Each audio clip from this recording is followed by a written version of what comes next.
I know the meeting's being recorded. And so I am on presentation mode and everyone can see that. Good, I'm getting the thumbs up.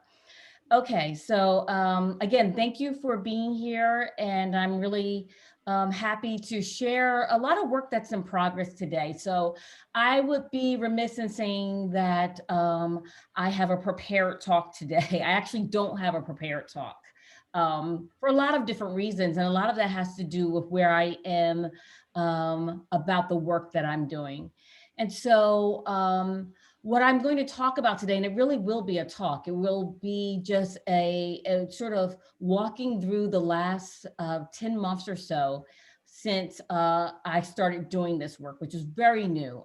If you would have asked me a year ago what I would be doing in December of 2020, it was not this. I had the entire year off.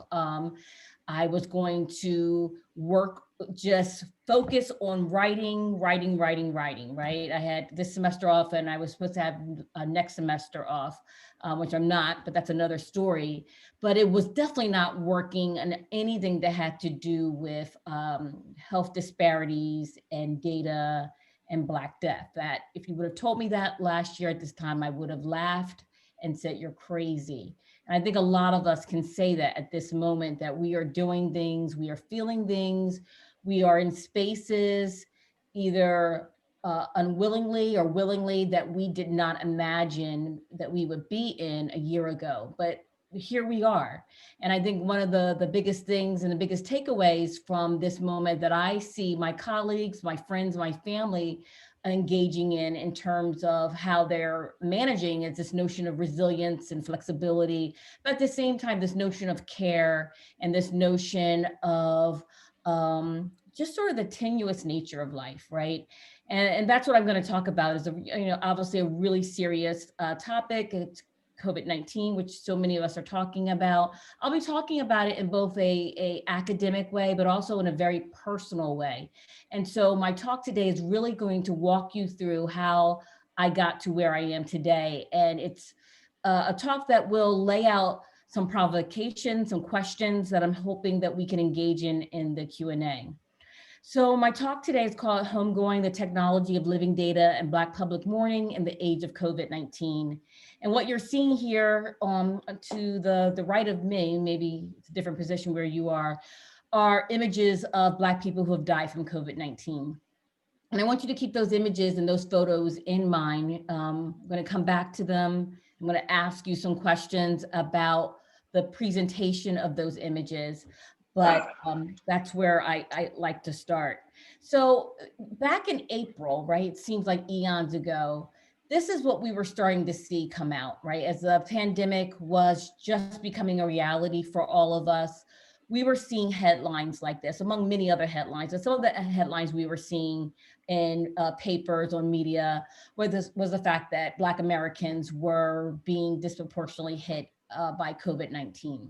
And if you would have asked any public health authority, specialists, worker, doctors, definitely everyday Black Americans and Black scholars, you probably would have, they weren't surprised. So you probably would have heard them say that they expected this. And in fact, I want to remind, and I like to remind people or inform people that before this data had even come out, it was the Black press that had convened a task force back in March in anticipating that the data would look like this and that Black Americans would be disproportionately hit. By now we know there's a series of reasons why, but at the basis of these disproportionate rates of death and Black Americans being impacted in a wide variety of different aspects of life, at the basis of that is, a longstanding structural racism that have created inequities, right? And there's been numerous articles written about that. And there certainly will be numerous articles, as will there'll be lots of reflections about what went wrong on the federal response and what could have been done. I'm here to talk about how I was feeling in that moment. And it was a weekend, first Saturday in April, and I was incensed. And then the Purdue had already shut down for the semester. By that time in early April, it was pretty clear that we would be shut down. And you know, like most people, I was really fearful about going out, right? Had the gloves on, you know, had my own personal hazmat suit going on when I left the house. And so that April, I was incensed. I was just so angry about the data that was coming out. And at that, I remember a lot of the data was coming out from like Milwaukee and Chicago. And, you know, I was on Twitter and I was furiously tweeting about, you know, there needs to be a sort of massive call for people to do something. And at that time, there was some data that was coming up, but a lot of the data, a lot of states weren't collecting data, right? And it was haphazard and scattered. And the data that was coming out, again, was showing that Black Americans were disproportionately impacted.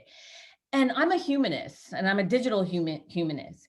And by that time, people were talking about people in the front lines, doctors, right? People who are essential workers. And I was just so angry because I was like, you know, I am an academic and I am cloistered in this house and there's nothing I can do. I really wanted to get out there and do something. I felt so hampered by this ideal that as a humanist, my job was to reflect and write and maybe, you know, in another year, you know, do some reflective writing or scholarly writing on this particular moment. I was like, that's just so insufficient to me at this time. And as a digital humanist, you know, I think in technological ways, like what are the ways that I can use technology to actually do something?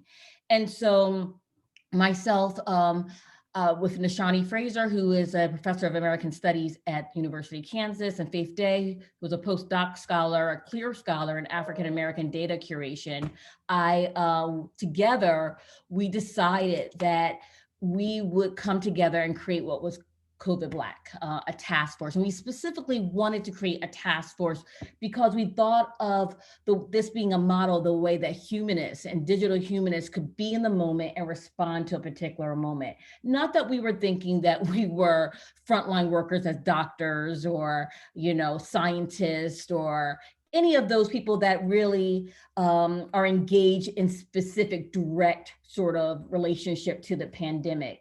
But we wanted to show and model the way that digital humanities, and this really comes from Sophia's work.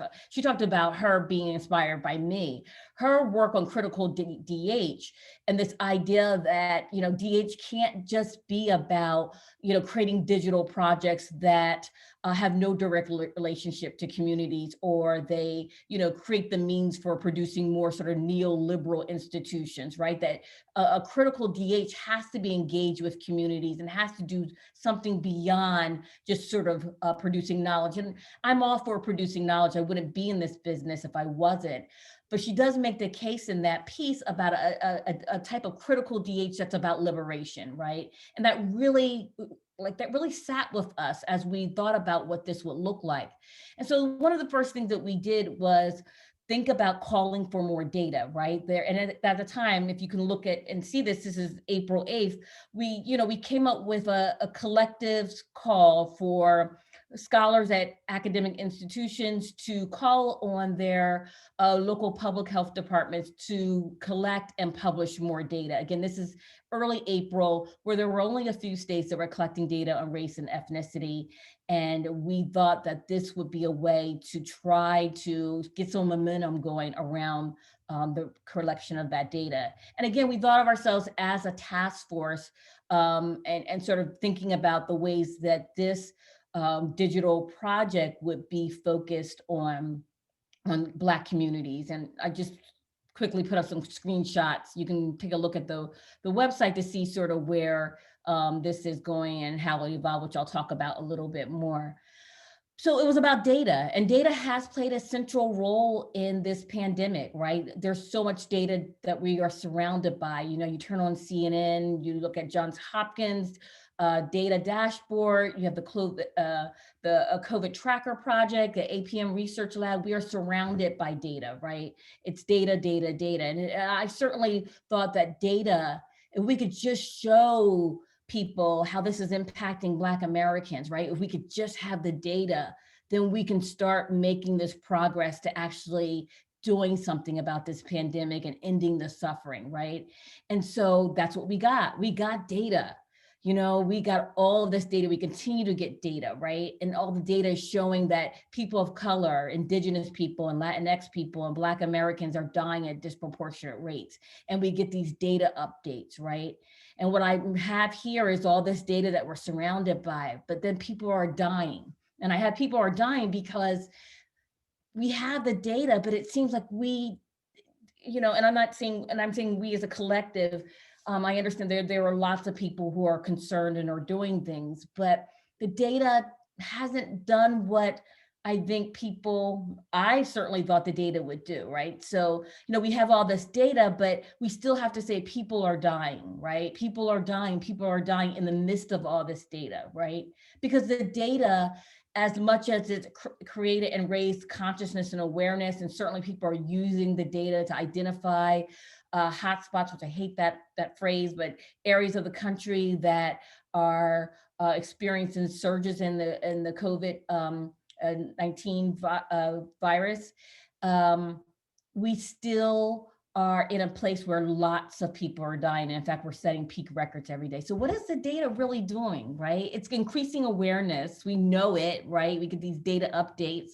Certainly 2 weeks ago, data in the area where I am was a huge factor in my children's school shutting down again before the Thanksgiving break. So people are using the data, people are making decisions about the data, but people are still dying in record numbers.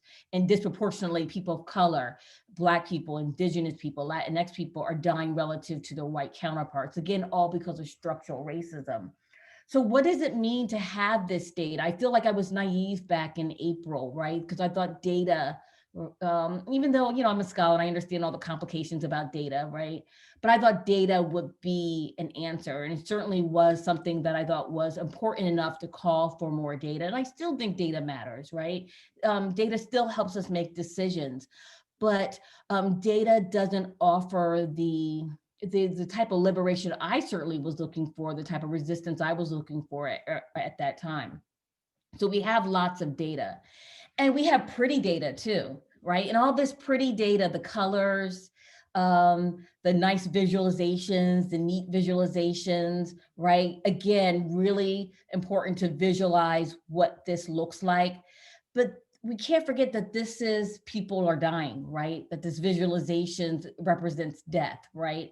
And it doesn't matter how pretty the visualizations are. And I am in no way judging the authors of the visualizations or even suggesting that the visualizations shouldn't be done.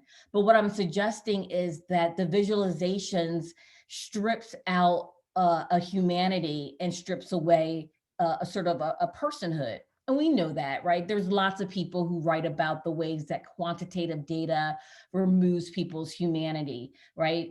But what does that mean if we're trying to use data to bring awareness to disparity, to death, to raise consciousness about a particular type of impact, you know, a harmful impact, if you will. And what do we do with that? You know, how do we sit with this idea? So I've been unhappy with the data for a long time, not because, again, I don't think it's worthwhile, but, you know, we get regular updates of how many times people are dying, particularly Black people and brown people, and to what end if we're not using that data, or that data isn't being used to end the suffering or to mitigate the suffering, right? And so it's, you know, again, I'm sort of walking you through a journey and a sort of thinking about my own work and the significance of data in that work. And so I wanted to humanize the data, right? So I'm thinking to myself, and this is back in, you know, June, July, that I wanted to humanize the data. I wasn't happy with what the data was telling us because all I saw was death, and I couldn't. There were no names, really, right? Where are the people behind this data, and how do we create what one might call living data, where you start to get people's stories and start to recover humanity, right? And understand this sort of humanity. And one thing I'll ask is, you know, is it even possible to recover humanity in this sort of way? And then if it is, what is that humanity, and to what end? in terms of, again, thinking about humanity and humanization, particularly of Black people as a site of liberation.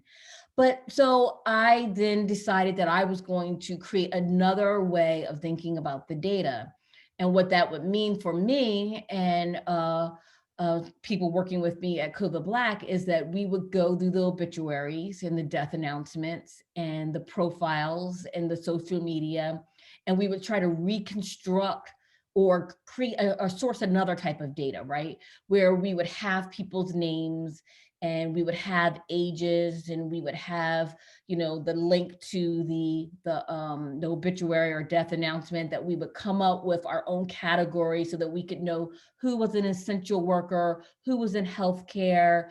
We could think about immigration and that diaspora, like how, because one of the things I was really concerned about is how we had collapsed Blackness into very a one-dimensional sort of type of identity. That when we talk about COVID-19 and Black people, we're really centering Black American lives or, you know, African American lives, I should say. And I was concerned about, you know, what happens to people who are Haitian American, what happens to Nigerian Americans, or what happens to people who are Cuban or Afro-Cubans, right? Where do they fit into this sort of milieu of Blackness? And so this data set was about, you know, recovering Black people's lives, but also recovering the sort of a complexity of Blackness, right? To think much more in more nuanced ways about what it means to be Black, and also connecting people, right? Connecting, you know, people in families that have all died from COVID. And so that's what you have here, which is now have grown into a data set of 600 people at this point, and we continue to collect this. But again, not a prepared talk, I'm just sort of walking through some of the complexities of this. There's hard decisions one has to make when you're collecting data about race, right? Which is a construct.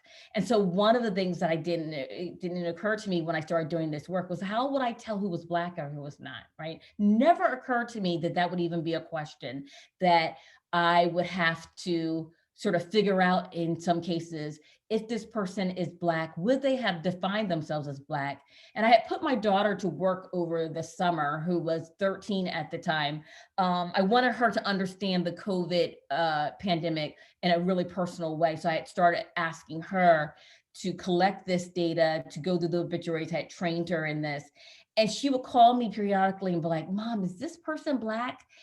And I would say, well, I don't know. They look Black, right? Like, what, you know, what does that even, you know, we can even talk about what that means, even though I think when I said they look Black, they're phenotypically Black. They, you know, there's a person that's brown with, you know, like phenotypically African, you know, features in terms of hair. But there are people that don't fit into these categories really, really neatly. And so we'd be there researching, okay, well, they said they went to this church, and we Googled the church. Oh, this is a Black church, so they probably identified as Black. Or, oh no, this person looks phenotypically Black, but they are Dominican, which they might not have identified themselves as Black, but Dominican. So I say all this to say that, you know, when we're collecting data and we're thinking about these categories, you know, this is the highlights or the messiness and the complexity around recovering people's lives, right? In many cases, obituaries, death announcements, they don't identify a race. And I'm sure if I were to go and find death certificates, that's where we'll find race, right? Those where those sort of categorizations occur, but they don't occur in these public, you know, documents, right? And so that was one of the complexities. You will see that in this, you can't see the spreadsheet, but I have relied on a very I'll just say oppressive gender structure where I've only identified male and female. I have not yet dealt with the notion of people who are non-binary or transgender. And quite frankly, I have not, at least to my knowledge, come across someone who identified in that way. But who's to say? You know, I've assigned people a gender in a way that's quite problematic. Again, in the death announcements and obituaries, people are not, you know, there are male, female pronouns, but these are often things that are consigned or assigned by people's families or assigned by the publication and not necessarily defined or, self-assigned, right? And so again, very messy in terms of collecting this data, and with this attempt to humanize, I've had to construct this sort of idea of humanization and assign it, and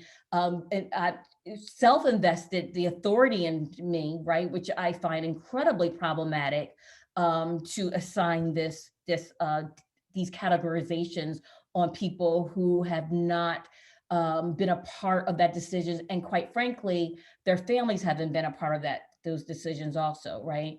So part of the thing, to be very transparent, that I've been really wrestling with which I'll talk a little bit more about as we get as I go through some of the other sort of ways that this project has evolved, is that I'm extracting data and information, right, without anyone's permission. Now, there have been people who have told me that technically and legally, this is public information. I have not taken people's data or information in a way that I haven't stolen people's information. I'm taking things from death announcements and profiles. And sometimes families have willingly, submitted their information to CNN or another publication to have their loved one profile. But I haven't asked for permission to extract that data and that information for the purposes that I am using. Now, there's lots of people who say, well, you're trying to bring awareness to the fact that, Black people are dying from COVID-19, and you're trying to bring a human face to this. Yeah, that's all great and everything. But if you go back, and this is why I wanted to talk about this, this image here, these again are Black people that have died from COVID-19. I have not asked for permission to use these faces in this context, right? And I have it here to highlight this, as a dilemma, as a problem, as a way of thinking about the ethics of data and the ethics of recovery of Black humanity and just humanity in general. It's something to think about in the Q&A about what that means, and what are the recourses that I have in order to, do I abandon the project? Do I go forward with the project? Do I get in touch with the family members? What are the ways to rectify that, or to use this information in really ethical ways?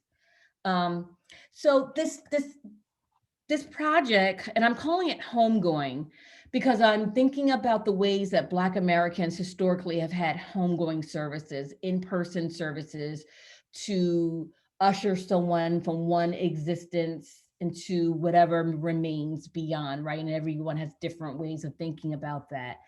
And so I've called this project Homegoing as well, and thinking about the ways that technology can help potentially create a homegoing in digital spaces, right? And a place to engage in traditional rituals and practices that are now impossible in many cases, and have been impossible in many cases because of social distancing and infections and things of that nature. And so this project has asked me to think about, what does Black public mourning look like when traditional rituals and practices are impossible? And how do Black people memorialize their loss in the context of structural racism as sort of as a collective? Because I've been thinking a lot about this notion of mourning and grief.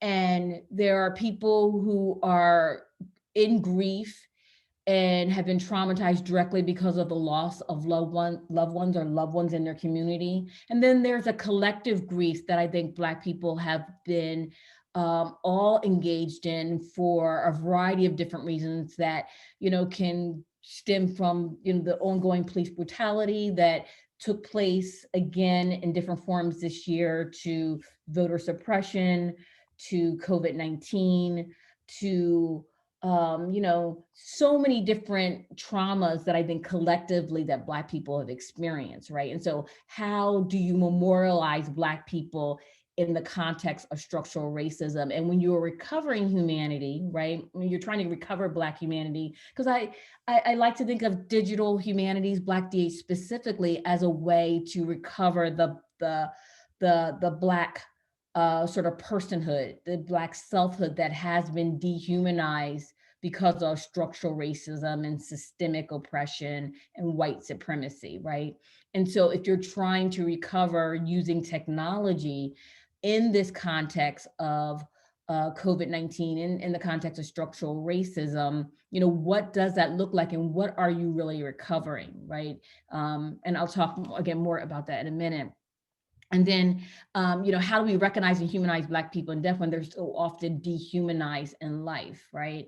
So these are questions that are percolating as collecting the data. And collecting that data is, as you might imagine, is a very, very heavy praxis. But I will tell you, and I'll go back for a minute just so that you can see this, what I will tell you is that it is also a very sort of dehumanizing practice to get into, because you start thinking about the numbers, right? So even as this is a sort of to recover humanity, you start thinking about the numbers. Oh, we've got 500 people. Joan, how many people did you add to the spreadsheet this week, right? As though there's a quota, right? And it gets really, really crazy because you're adding people and you are, multitasking at the same time. And when I first started this work, I was so emotional. I was, teared up, and I couldn't, it was so difficult. But then after a while, it's a routine. You start counting and people really do become numbers, right? And so even again, the complexity of trying to recover Black life, try to humanize, try to create living data, there's something so dehumanizing about the process that it's difficult to maintain the level. And maybe, you don't want to have that level of sort of engagement with the work because it really does become difficult. But, how do you hold this sort of objective of trying to humanize people? And people have done it. And people are trying to do this, right? So, this notion of memorialization, I think one of the most beautiful memorial projects that I saw happening this past summer was the memorial in Belle Isle in Detroit. And I'll just show you that for a second. Hopefully you can see my screen. Give me a thumbs up if you can see it. Okay, good. It might. Sorry, you have to watch the commercial first. Sorry about that. During the big finish sales event, lease the all-new 2020 Chrysler Pacifica with all-wheel drive for $299 a month. Taking care of you is what we do. We are that dealer. It to the video, though. You can't. I'm sorry. It didn't shift to the video. It's still. Okay, so let me stop sharing, and then I will share my screen again.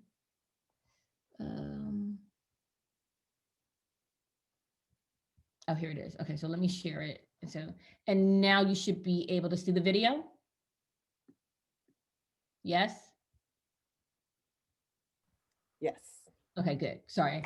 A moving tribute to Detroit COVID victims on Belle Isle. 1,500 pictures of Detroiters who lost their lives to COVID-19. The idea started with a simple conversation between Mayor Mike Duggan and a Detroit woman. They both lost a parent to failing health and couldn't say a proper goodbye. Priya Mann explains how that bond led to a memorial unlike any other in the country. The mayor was speaking at the podium explaining how Detroit Memorial Day came to be. And it started with a Zoom community meeting back in April when the mayor was talking to Detroiters as COVID cases were spiking. She says, do you know what it's like to lose somebody close to you and not be able to have a memorial? And I said, well, as a matter of fact, I do. The mayor lost his father, Patrick J. Duggan Jr., in March. The federal judge was 86 and in failing health. He died in hospice care. We didn't have a funeral, and you don't realize what an important part that is, the grieving process, until you've been through it. And she said, can't you do something about it? And I said, that is a great idea. I wish I could remember her name. But that night, it's you. The woman was standing in the crowd and yelled her name out to the mayor. Cher Connor, thank you for the idea. Cher Connor lost her mom to failing health in April. Riding the waves of grief just days after her mom died, Cher decided to get on that Zoom call. And I kind of waited, and I was really afraid to kind of speak up. But then I was like, what the heck, let me interject on this because you may not have this moment and see if he would. And I couldn't believe how he took it and he ran with it. The pain of losing a parent connected two strangers. And he told me, he said, I only got a chance to stand at my dad's gravesite.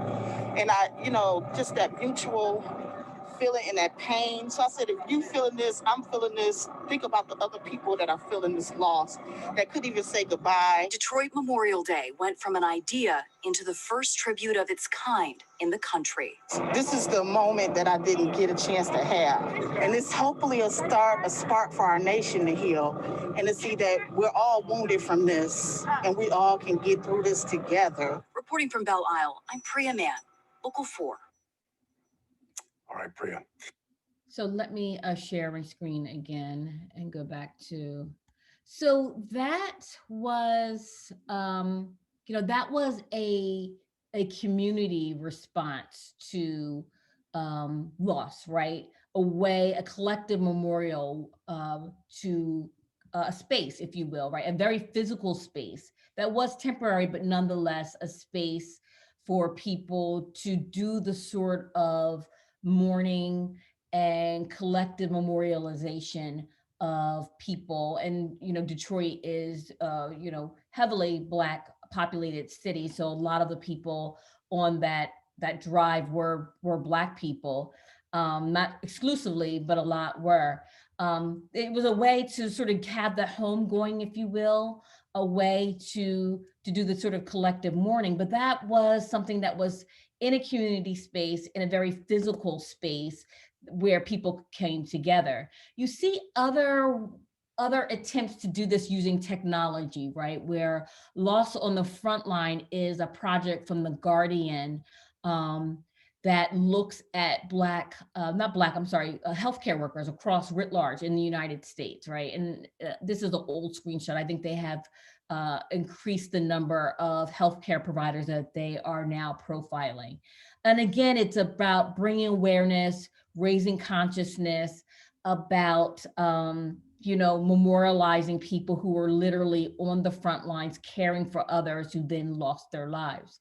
And what I have here is highlighted Candace Allen, who was from Bessemer, Alabama. And I write about her in another place about this notion of care and Black woman during COVID-19 and the sort of the thorny sort of issues around care, being on the front lines of care, both as healthcare workers, right? But also being on the front lines of care in their own homes, right? And how that creates a level of vulnerability that disproportionately impacts Black women. But when I saw this profile, it really bothered me. Not because I don't believe in the sort of motive and the objective behind the project. I absolutely do. And I don't know how Candace Allen's information came to The Guardian, whether it was submitted by her family or whether this information was obtained in other places. But what I did notice about her profile is that it gave information about her that certainly should create empathy and raise awareness about structural inequity, but it also revealed very private information about her health record that I was incredibly bothered by in terms of privacy and data and people having control over what's revealed about them, right?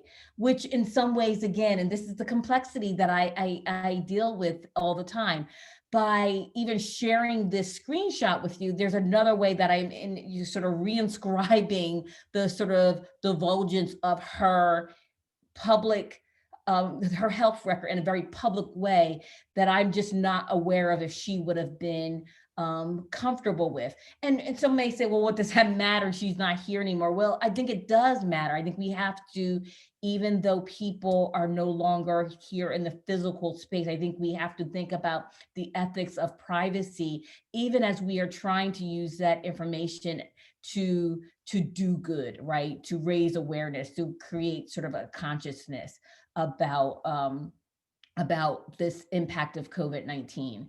And so this is, again, a memorialization project, a sort of a raising consciousness about healthcare workers, but bring up these issues around memorialization and technology and how we use it to do this sort of work. Faces of COVID, you may be familiar with this project as well. This is a Twitter account that has documented thousands, I think now, of people across the spectrum of different races and ethnicities and different occupations, just all over the United States, who have died from COVID-19 and have, I think, done a really terrific job of humanizing, right? To trying to get away from the ways that quantitative data has stripped out the people's lives. And so you see, faces of COVID, CNN regularly profiles people, again, trying to bring a human element to this. In a way that I think can actually be helpful. A lot of the names and the people that come to Faces of COVID is, again, the same way that I've collected information through obituaries and death announcements, but also the submission of by family members who want their loved ones to be remembered in this sort of way, right? And so here you have, people volunteering in that way. And then the Facebook, there's been a Facebook account set up, at least one, there may be others, that also memorialize specifically for Black people, right? And I think this has been an important space, specifically for Black Americans and of a certain age group who tend to be on Facebook more than Twitter. And because COVID-19 still has disproportionately impacted older Black people and older people in general, I think Facebook has actually been a really good space for that type of memorialization. And so again, you have family members who are submitting, their loved ones' names often, but then again, people profiling these from, death announcements and obituaries. The Undefeated, which is a Black media publication, has done a really, really great job of honoring Black lives of COVID-19 as well. And what I really particularly appreciate about this project is that they have really tried to recover individual Black lives, right? Highlighting Black people as human beings, right? Really centering their lives, really sort of centering this notion of joy and pleasure and highlighting these really positive elements about these individual lives. Again, I think a lot of this are submissions from people who want to see their loved ones remembered and recognized and not lost in the data, if you will. And so they've done a really amazing job. I think they've profile at least 50 or 60 people now, and they continue to profile and honor Black people who've been lost to COVID-19. And so that's just another project. And then finally, I appreciate this project because it looks at Haitian Americans and really thinks about diaspora and this idea that Blackness is much more fluid and much more nuanced than what we all come to believe. We're just looking at what gets highlighted in the media. But I want to stop here for a minute and talk about these projects and how, even as I find value in this type of work, right, and find value in what it offers, both families as well as other Black people, and definitely as a way to humanize the data, I'm a little discomforted by the fact that this notion of recovery in this context recovers a specific, if you will, I wouldn't say narrow, but only an element of Blackness, right? And Blackness, because of the sort of systemic and the contours of racism, part of the Black human experience is oppression and systemic racism. And there's lots of data to suggest that if there had been a different type of federal response, if there had not been longstanding structural racism, if there weren't the level of health disparities and medical racism and scientific racism that is longstanding, even as we're trying to address those things, significant numbers of Black people will be alive today, right? And so for me, recovering Black humanity and grappling with that is also about grappling with this idea of the dehumanization of Black people through structural racism and how to recover that, but maintain this idea of rehumanizing Black people. What does it mean to humanize data and humanize it in a way that perhaps erases out that experience of dehumanization, right? Do we in humanizing the data, in recovering Black humanity, specifically with technology that is going to have potentially a much further reach than the Belle Isle project, right, which is about one city. Is there a particular responsibility to then create a site or a space that creates this idea or this space for public mourning, but at the same time bring awareness to the ways that Black people's lives have been dehumanized, and this disproportionate amount of death is part and parcel of the ways that Black people are not valued in the physical and in their lives, right? And so that's also been sitting with me as well as I think about this project, as I think about the issues around data and to take quantitative data and make it into living data. Is there a responsibility from me as a scholar who is definitely trying to create, again, what Sophia calls is critical DH, about sort of a liberation and about a radical DH that can create systemic change, right? Is it enough to recover Black people's lives in a way to just show them as human beings, or do we need to show them as human beings that were dehumanized in their lives in some shape, form, or fashion? Again, things I'm grappling with. I have no answers for these at this point, but these are things that I've been thinking about as I try to imagine what a technology of mourning, right, is, right? How we can use mourning and public grief as a technology to create or create systemic change, to address health disparities, to address a lot of the conditions in which many of these Black people experienced and made them vulnerable to dying from COVID-19.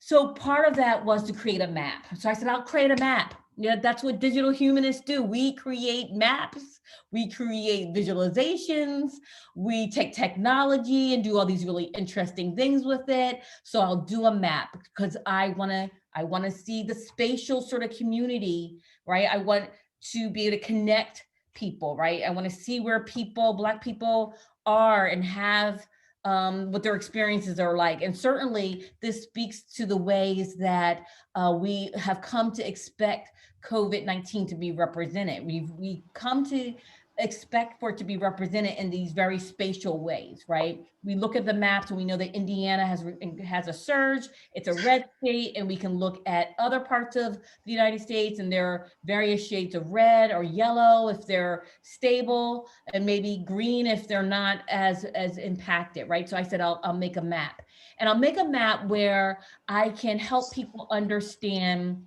these categories in a way, again, to show sort of the spatial representation. And so that's what you have here. It should take you to a map. And someone, I can't see anyone, so someone just tell me if you can see the map pop up.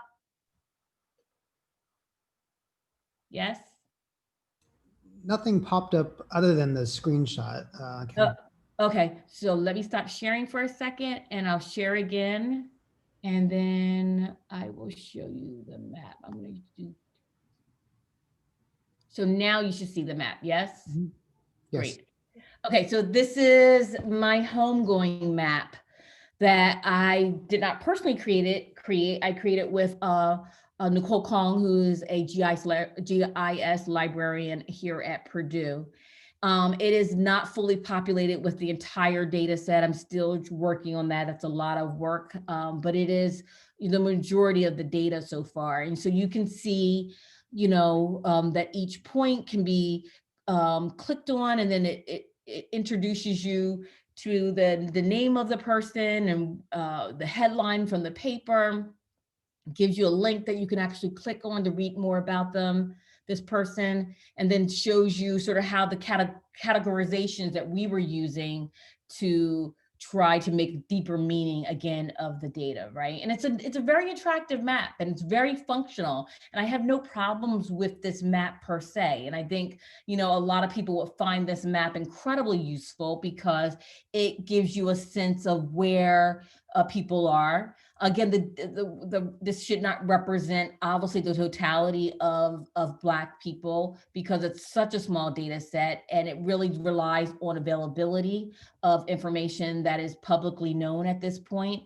But obviously we can see that the Eastern Seaboard, at least for the data that we have, that's where most of our data is, right? And you know, you can drill down into the data in advance. And so again, it's a great map. I have no problems, and I'm very happy with Nicole. And I certainly will use this map and use it to create awareness of the way that COVID-19 has impacted Black Americans. But at the same time, you know, if you do work with GIS, GIS creates these very geopolitical sort of space, right? That's constructed by, you know, these notions of capitalism and property and these boundaries.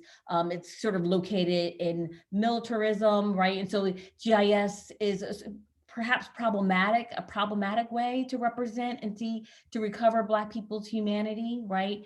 To recover the ways that they have been impacted by COVID-19. And so I wrestle with this idea of whether this map does it do what I want it to do, right? Does it create the necessary mechanism for bringing attention to the way that Black people's lives have been dehumanized? Does it bring the necessary sort of humanity back into Black people? And I don't have, again, answers for it. It's just to show you that, you know, I've been working through different technologies, trying to think about whether this becomes a space and a site for a type of Black public mourning, a way for Black people to coalesce around a digital site. Because I haven't really mentioned this yet, but part of the goal is to create a project for Black people, right? This is not about me getting an NEH grant. It's not about me getting promoted. It's not about any of those things. It's about whether in this moment of social distancing, can technology be a stopgap measure or method for creating a collective space and place for Black people to mourn, whether you lost someone or not, for Black people to be humanized, right? For Black people to understand the structural racism that have created the disproportionate amount of Black people that have died. I'll stop sharing and go back to the presentation. Okay, so I'm back on.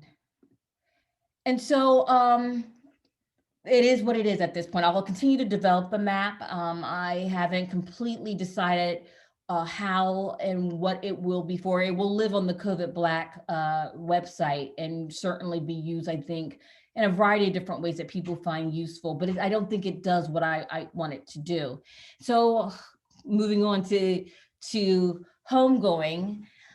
And what you're seeing is just a mock-up right now, and it's something that's a work in progress. I don't actually have the physical sort of interactive visualization to show you. That will be done or be out in early January at this point. But with myself, Renee Favor, Bill Bose, and another individual, Teresa, I'm forgetting Teresa's last name, she'll have to forgive me if she sees this. We started thinking about what it would mean to create an interactive visualization and a site for Black people, specifically for Black people to create to engage in a digital space where mourning, grief, memorialization could happen in an interactive way. And so far, this is where we are, right? This is sort of the end point of my talk today. We're at this notion of homegoing as a site where these interactive sort of visualizations, these graphics right here, light up, right? To this corresponding name, and they're all moving, right? In terms of interaction. We're thinking about mixed media and multimedia, audio and sound, where people can engage in a very sensory sort of experience, if you will, to think about loss and grief and death and memorialization. And wondering, as we develop this, is this the place a digital space that one could have an experience, right? Where one could engage in a public sort of engagement of mourning, grief, and loss using technology, right? Again, this is all about how can we as digital humanists speak to a particular moment and offer something that engages a community, but at the same time recovers humanity in such a way that it becomes a site of resistance and a site of liberation, a site of consciousness raising. And perhaps what I am asking this to do, right? And I'm fully aware that it may be, I'm asking for something that isn't possible. But at this point, this is where we are. You will see that I still have the pictures of these individuals up. How am I working through the sort of ethics of that? Well, right now we are literally going through the data and trying to find the information to contact people's families before we go live with this. And what we are trying to do is to ask for permission to use individuals' names and faces in this project. We're also offering family members I don't want to talk too much, but we're offering them something physical as a way to value the data, to honor the data, to honor the people's lives. We have created something to give back to Black communities for using the data in this way. Even though we all have good intentions, we recognize that this is very private information, because ultimately, grief can be a very private matter, and we're engaging and creating a very public space for that, and anticipating that people want that when we're not even sure that they do. So that's also another really painstaking process that we're going through in terms of trying to research and find people and actually engage communities and get consent.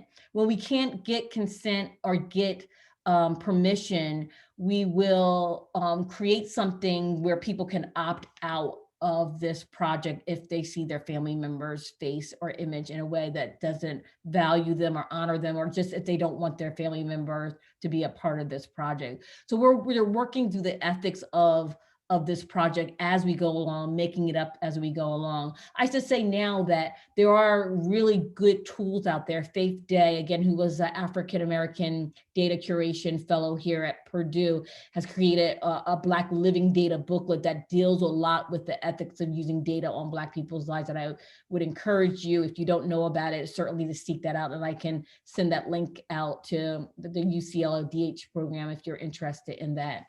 But I'll end with some questions that I hope can be a part of the Q&A.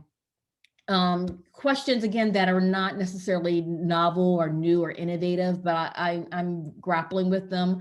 Does data, specifically quantitative, do an injustice to Black humanity? Is it just the nature of data that it's going to inherently be problematic when we're talking specifically about Black people's lives? Now, I am of no, I'm not suggesting that data doesn't strip out the humanity of everyone's lives, right? There's something sort of reductive about quantitative data. But when we're talking about Black people who are systematically dehumanized in everyday life in all sorts of ways, what are the complexities of using data to raise consciousness about disparate impacts and harmful impacts? So is data ever adequate? Is there ever an adequate way to tell stories about Black life, Black death, and what stories should it tell? Again, that's part of the questions that I'm grappling with. How can technology be used to memorialize, restore, and or recover Black humanity? Is technology actually adequate? As much as I understand the complexities and the sort of the way that technology is undergirded by bias and inequity because it's human beings working with technology, I still have approached technology, at least in this project, in a very liberatory way, in a very progressive way, suggesting that technology can be a site of liberation or create liberation and create a space for people to do things that they normally can't do. or they can't do normally because of COVID. But maybe that's the wrong question. You know, maybe that's the wrong approach. Maybe it is inherently problematic to use technology to memorialize or try to restore humanity to people. And I'm open to that as a premise.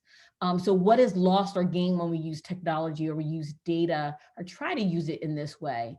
And then again, what might be a way to think about technology as enacting public memorialization and mourning as an act of resistance, as a way of saying, yes, COVID-19 has impacted Black people disproportionately. Yes, it has created another means of oppression. Yes, this is a representative of larger structural issues that have created harm for people. But how then can technology sort of ameliorate or mitigate that impact? So I'll stop there, and I want to thank you all for listening to me ramble on for an hour. Again, I hope that I prepared you for a talk that was more about provocations and challenges and issues more than any answers that I can present to you today. But I do thank you for listening to me and helping me engage in some of this really very fortifying, very invigorating, very impactful work, but at the same time, very troubling and complex work that I've been engaged in. I would say make sure to follow COVID Black on Twitter for updates on our projects. You're more than welcome to follow me. I rant periodically about lots of different things. So that's always interesting to sort of follow me to hear those sorts of things also. But thank you again. And I look forward to the questions and a conversation.